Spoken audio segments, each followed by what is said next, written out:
Velkommen til. I dag så skete der noget af en historie. Det var sådan, at Adelus og Peder de skulle blive gift, og det var den eneste grund til, at de blev gift, det var rent faktisk fordi, at Peder havde bildt Adelus ind, at hendes tidligere mand var død. Der skete så rigtig mange ting, og heldigvis har vi så fået broren Ebbe ind i studiet. Hej. Så han lige kan fortælle os, hvad der rent faktisk skete. Hej Ebbe. Hej, Dave. Ja. Fortæl os, hvad der skete. Ja, men jeg blev sgu lidt mopset over, at de har giftet sig, selvom jeg egentlig havde set Adelus først. Det var jeg sgu lidt ked af, hun var en pæn dame.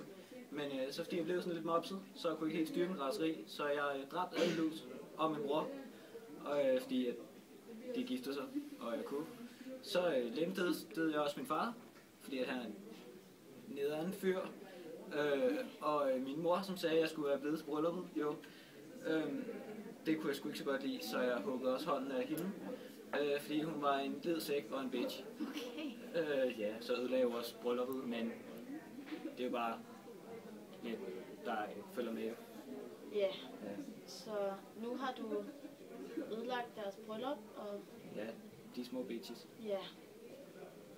Hvordan har du det så? Har jeg gerne sgu udmærket. Det er en god dag, og solen skinner mere eller mindre. Ja. Det har jeg sgu egentlig okay. Det var noget af... Ja. Ja. Kommer du ikke til at savne Adelus? Ja, hun var meget pæn, men hun var også lidt bitchet nogle gange. Lidt for smart. Ja. Lidt for højrøvet. Okay. Ja, tak til Ebbe. Og jeg håber, I har nydt historien. Det var noget af en sensation. Vi ses igen i morgen.